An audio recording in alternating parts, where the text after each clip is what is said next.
वास्तवमा त्यो विषयमा न त सुख थियो न त दुःख थियो। हाम्रो मान्यता अनुसार नै संयोगमा सुख वियोगमा दुःख मिल्यो।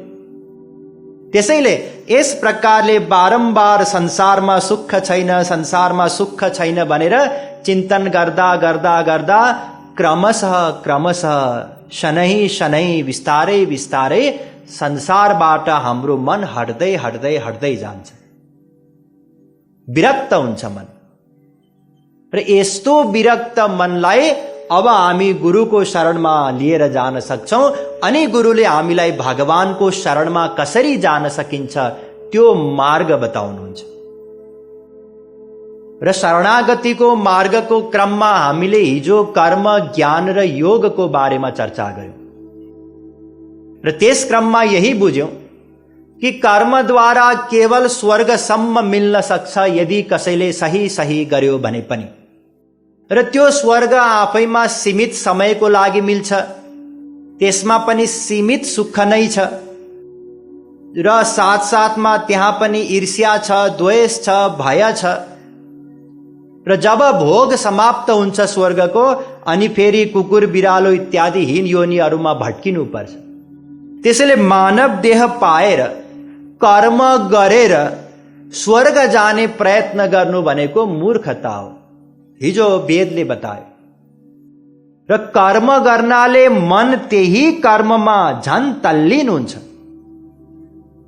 त्यही कर्म अनि त्यही कर्मको फल विषय, हामीलाई त्यही विषयबाट मनलाई हटाउनु थियो अनि त्यो मनलाई कर्म गराएर हामी त्यही विषयमा तल्लीन गर्न खोजिरहेका छौं। यस प्रकारले त हामी भगवानको शरणमा जान सक्दैनौं। अब कसैलाई प्रश्न मनमा कसैको उब्जिन सक्छ कि यदि कर्म व्यर्थ हो भने वेदमा कर्म किन बताइयो त? वेदमा कर्म घोर आसक्त जीवहरूको निम्ति हो, जो संसारी विषयमा अत्यन्त आसक्त छन्, जसले भन्छन् कि मलाई भगवान छन् रे, अनन्त सुख छ रे, चाहिएन बाबा, मलाई स्वर्गै चाहियो अथवा मलाई संसारी कुनै सुख भोग्नै चाहियो भने उनीहरूको निम्ति कर्म हो। तर त्यो कर्म गर्दाखेरि पनि जसले गराउनुहुन्छ वास्तविक गुरु, उहाँले त्यो बीचमा भक्ति घुसाइदिनुहुन्छ। यहाँहरूले यदि कर्म गराउनु भएको छ भने मन्त्र आउँछ एउटा, अपवित्र पवित्रो वा सर्वावस्थाङ्गतोऽपि वा यस्मरेत् पुण्डरीकाक्षं सबाह्य भ्यन्तर शुचि। पद्म पुराण पाताल खण्ड 80:12। के हो यो भक्ति हो। खास त यो भनिसकेपछि जसले कर्म गराउनुहुन्छ उहाँले जो यजमान हुन् उनलाई भन्न पनि अब आँखा बन्द गर्नुस्, किनकि वेद मन्त्रले बतायो, पुराणको मन्त्रले बतायो कि अब भगवानको ध्यान गर्नु छ, पुण्डरीकाक्ष श्री कृष्णको। अब ध्यान गर्नुस् भगवानको केही बेर। ध्यान गर्दा गर्दा साथमा भगवान नाम संकीर्तन पनि होस्, त्यसले मन शुद्ध गराउँछ। र त्यो घोर संसारी आसक्त जीव पनि बिस्तारै बिस्तारै यही कर्म गर्ने बहानामा श्रीकृष्णको ध्यान गर्दा गर्दा गर्दा उसको संसार प्रतिको आसक्ति कम हुँदै जान्छ र कर्मको सहायताले कर्मभन्दा ऊ पर हुन जान्छ। यो यसको विज्ञान। तर जसले गराउनुहुन्छ बिचारा न त उहाँलाई थाहा छ अथवा कसैलाई थाहा छ भने पनि फेरि के बताऊं, फुर्सदै छैन त्यति बेर 1 घण्टा ध्यानै गराउँला, 1 घण्टामा त सबै कर्म सक्नु छ। त्यसको निम्ति हो कर्म। र कर्मको बारेमा हामीले थप चर्चा गर्ने क्रममा यही बुझ्यौं कि कलियुगमा केवल दान नै एकमात्र शेष छ। र दानको बारेमा पनि हामीले बुझ्यौं कि दान गर्नाले पात्र अनुसार फल मिल्छ। तमोगुणीलाई दान गर्यौं भने नरक जानुपर्छ, सात्विक व्यक्तिलाई दान गर्यौं भने स्वर्ग गइन्छ। र गुरु र भगवानको निम्ति दान गर्यौं भने ईश्वरीय फल मिल्छ, अन्तःकरण शुद्ध हुन्छ।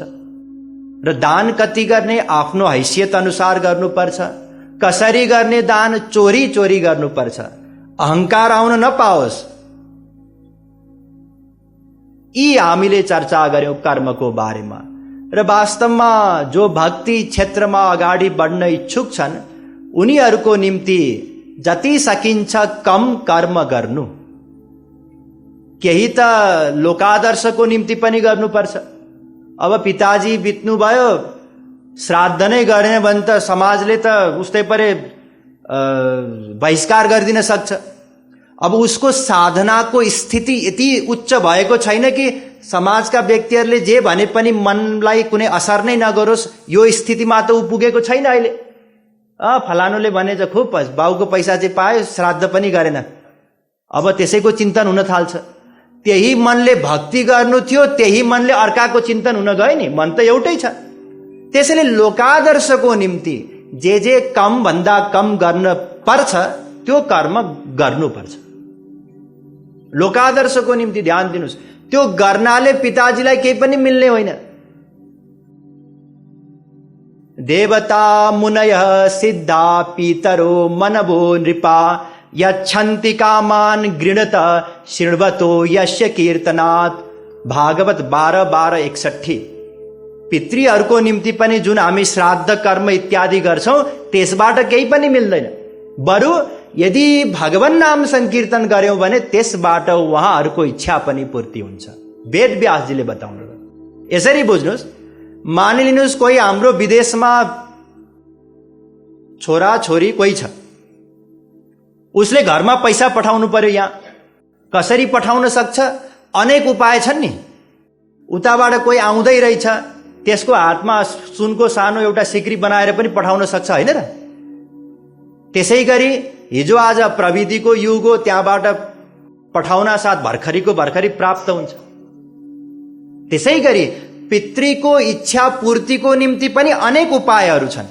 एउटा उपाय त श्राद्ध पिण्डदान इत्यादि जुन हामी गर्छौं त्यो पनि एउटा उपाय हो, तर कलियुगको निम्ति सम्भव छैन, किनकि त्यसमा जुन 6वटा कठिन कठिन नियमहरू हुन् त्यसको पालना गर्न कलियुगमा लगभग असम्भव छ। त्यसैले उही पहिला पहिला हातबाट पठाउँथे नि पैसा, अनि त्यो मान्छेलाई खोज्दै खोज्दै जानु पर्थ्यो, कहिलेकाहीँ हराउँथ्यो पनि। तर भक्ति जुन अघि भर्खरी वेद व्यासजीले बताउनु भयो, संकीर्तन गर्नाले पितृहरूको जे इच्छा हो त्यो इच्छा पनि पूर्ण हुन्छ। यो मैले बताएको होइन, वेद व्यासजीले बताउनु भएको। भागवत पल्टाएर हेर्नुहोला, 12:61, 12औं स्कन्धको 12औं अध्यायको 61औं श्लोक। अस्तु, हामीले ज्ञानको बारेमा पनि चर्चा गर्यौं र यही बुझ्यौं कि ज्ञान मार्ग भनेको भगवानकै एउटा स्वरूप छ, निर्गुण निर्विशेष निराकार स्वरूप ब्रह्म। त्यो ब्रह्मको स्वरूपलाई अनुसन्धान गर्ने मार्ग हो। कलियुगको निम्ति असम्भव, किनकि ज्ञान मार्गमा प्रवेश गर्नकै निम्ति जुन विवेक, वैराग्य, समाधि, षट सम्पत्ति, मुमुक्षुत्व यी 4वटा साधनहरूबाट सम्पन्न हुनुपर्छ। त्यो साधनबाट कलियुगमा हामी जस्तो मायाधीन विषय आसक्त जीव असम्भव। हामी त्यो ज्ञान मार्गमा प्रवेश पनि प्राप्त गर्न सक्दैनौं। र यदि गरिहालेछ, कोही रहेछ करोडौं जन्मदेखि साधना गर्दै आइरहेको व्यक्ति रहेछ, अधिकारी रहेछ भने पनि त्यो मार्गमा बारम्बार उसको पतन हुन्छ र पतन हुँदै साधना गर्दै, पतन हुँदै साधना गर्दै गर्दै अन्तिम अवस्थामा पुग्यो, जीवन मुक्त भयो भने पनि त्यसपछि पनि पतन हुन्छ र अन्तिममा गएर उसले पनि बिचारा भक्ति नै गर्नुपर्छ। भक्ति गरिसकेपछि भगवान श्री कृष्णको कृपाद्वारा जुन ब्रह्म ज्ञान मिल्छ उसलाई, त्यो ब्रह्म ज्ञानबाट नै उसको मोक्ष हुन्छ।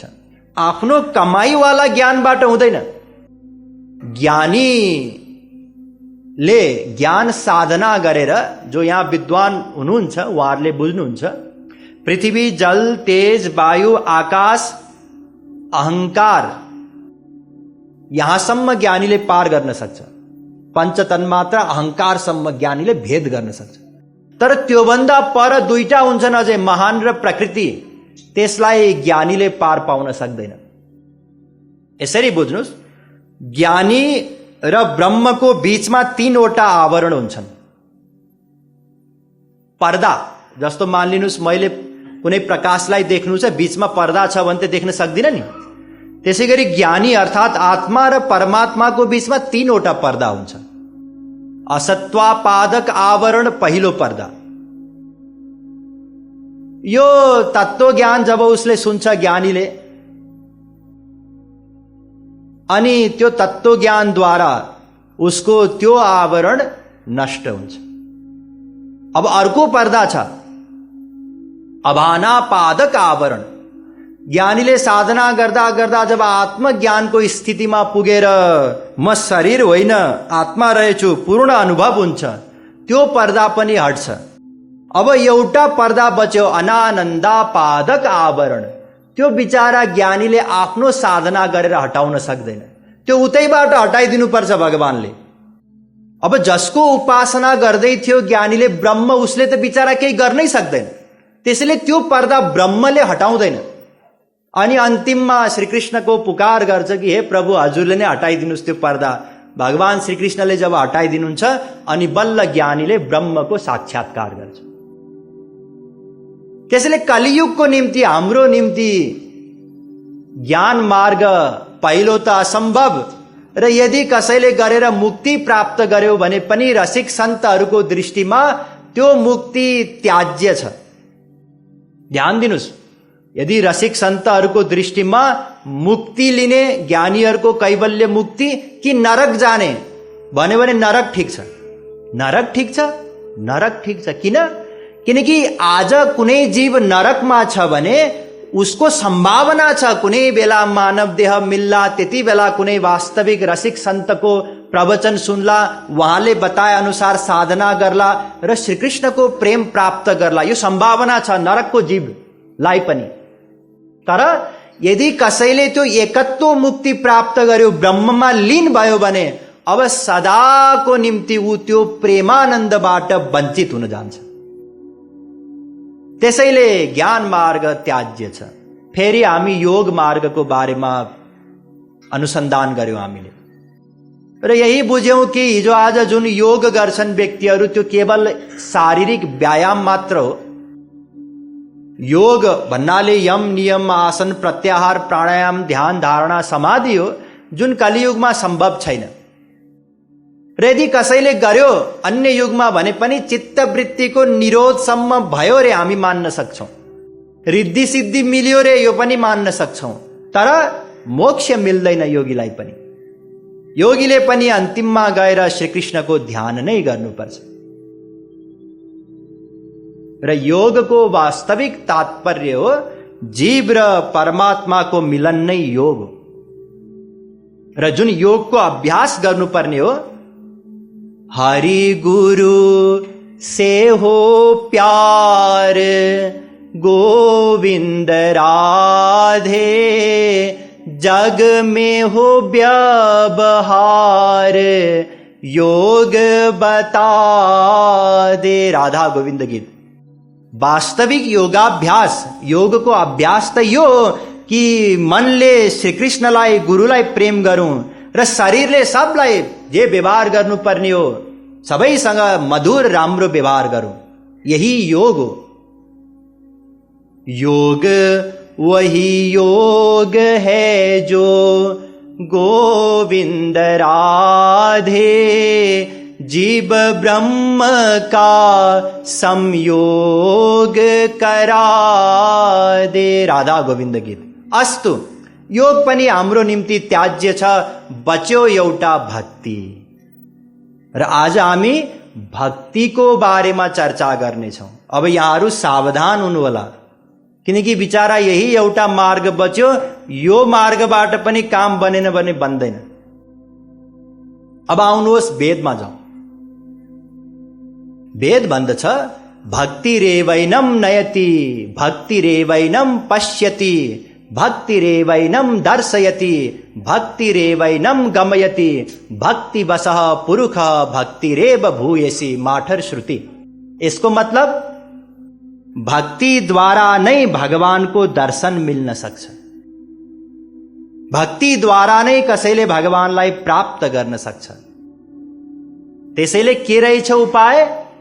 भक्ति नसादयति माम योगो। भगवानले भागवतमा बताउनु भयो कि हे उद्धवजीलाई बताउनु भयो, न सांख्यम धर्म उद्धव। हे उद्धव, मलाई अरू योग सांख्य धर्म इत्यादिबाट कसैले प्राप्त गर्न सक्दैन। फेरि कसरी प्राप्त गर्न सकिन्छ? न स्वाध्याय तपस्त्यागो भक्ति। भक्ति आयो। भागवत 11:14-20। भक्त्या हमें कया ग्राह्य। 11:14-21 भागवत। केवल भक्ति द्वारा नै म ग्राह्य छु, ग्रहण गर्न सकिन्छु, सक्छ कसैले मलाई, भगवानले बताउनु भयो। एउटै उपाय बच्यो, भक्त्या हमें कया। केवल भक्ति द्वारा नै कसैले भगवानलाई प्राप्त गर्न सक्छ। भक्ति बिना अरु कुनै यस्तो उपाय नै छैन जसबाट अन्तःकरणसम्मको पनि शुद्धि होस्। धर्म सत्य दयोपेतो विद्या वा तपसान्विता मद्भक्त्यापेतमात्मानं न सम्यक् प्रपुनाति। कथं विना रोमहर्षं द्रवता चेतसा बिना नन्दाश्रु कलया शुद्धयत् भक्त्या विनाशय। भागवत 11:14-22, 11:14-23। यो जुन कर्म र ज्ञान हो, कर्ममा पनि सत्य र दयायुक्त कर्म धर्म कसैले गर्यो भने त्यो श्रेष्ठ हो। सत्य र दयायुक्त होस्।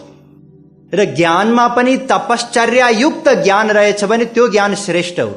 तर सत्य र दयायुक्त धर्म अनि तपश्चर्यायुक्त ज्ञानले भगवानले भर्खरै बताउनु भयो अन्तःकरणसम्म पनि शुद्ध हुन सक्दैन। बिना भक्ति असम्भव अन्तःकरणको शुद्धि। त्यसैले भक्ति अनिवार्य हो। भक्त्या त्वनन्या सत्य अहमेवं विदोऽर्जुन ज्ञातुं द्रष्टुं च तत्त्वेन प्रविष्टुं च परन्तप। गीता 11:54। फेरि भगवान श्री कृष्णले बताउनु भयो अर्जुनलाई कि अर्जुन भक्त्या त्वनन्या सत्य, अनन्य भक्ति द्वारा नै कसैले मलाई जान्न सक्छ। या प्रविष्टुम, यदि मोक्ष चाहन्छ, ममा प्रविष्ट हुन चाहन्छ भने पनि भक्ति नै एकमात्र उपाय हो। हामीले वेदद्वारा, पुराणद्वारा, गीताद्वारा त बुझ्यौं। अब आउनुहोस् रामायणद्वारा बुझौं। सुलभ सुखद मार्ग यह भाई भगति मोर पुराण श्रुति गाई। भगवान रामले बताउनु भयो कि सुलभ भनेको सजिलो, सबैलाई उपलब्ध, सुगम, असाध्य, सहज, केही गर्नु पर्दैन। त्यो मार्ग एकमात्र मार्ग हो भक्ति मार्ग। र पुराणमा वेदमा पनि यही बताइएको छ भनेर भगवान रामले बताउनु भयो। अब श्रीकृष्णको कुरा पनि सुन्यौं, भागवतद्वारा, गीताद्वारा भगवान रामको पनि कुरा सुन्यौं। अब ब्रह्माजीको कुरा सुनौं। ब्रह्माजी त प्रथम ज्ञाता हुनुहुन्छ वेदको। भगवान ब्रह्म कार्त्स्नेन त्रिरन्वीक्ष्य मनीषया तदद्यवस्यत् कूटस्थो रतिरात्मन् यतो भवेत्। भागवत 2:2-34। ब्रह्माजीले भन्नुभयो कि मैले 3 पटक वेद शास्त्रहरूको मन्थन गरे, मथे मजासँग 3 पटक, ताकि कुनै शंका नै नरहोस्। र निचोड स्वरूप यही मैले बुझेँ कि श्रीकृष्णको भक्ति गर्नु छ। निचोडमा उहाँले बताइदिनु भयो। त्यसैले भक्ति नै एकमात्र मार्ग रहेछ। र ब्रह्माजीले सबैभन्दा पहिलो ज्ञान नारदजीलाई दिनुभयो। अब नारदजी के भन्नुहुन्छ उहाँको पनि कुरा सुनौ। नारदजीले बताउनु भयो त्रिसत्यस्य भक्तिरेव गरीयसी, भक्तिरेव गरीयसी। नारद भक्ति सूत्रको 81औं सूत्र। तीनै कालमा भक्ति नै सर्वश्रेष्ठ हो, भक्ति नै गर्न योग्य हो। र नारदजीले भागवत महात्म्यमा पनि बताउनु भएको छ। यहाँहरूले भागवत पढ्नु भएको छ भने भागवत महात्म्यमा पनि नारदजी भन्नुहुन्छ न तपोवीर न वेदैश्च, वेदद्वारा, तपस्याद्वारा, न ज्ञाने नापि कर्मिणः, ज्ञानद्वारा, कर्मद्वारा कसैले पनि भगवानलाई प्राप्त गर्न सक्दैन। हरिर्हि साध्यते भक्त्या प्रमाणम तत्र गोपिका। भागवत महात्म्य 2:18। भगवानलाई यदि प्राप्त गर्नु छ भने भक्ति नै एकमात्र उपाय हो।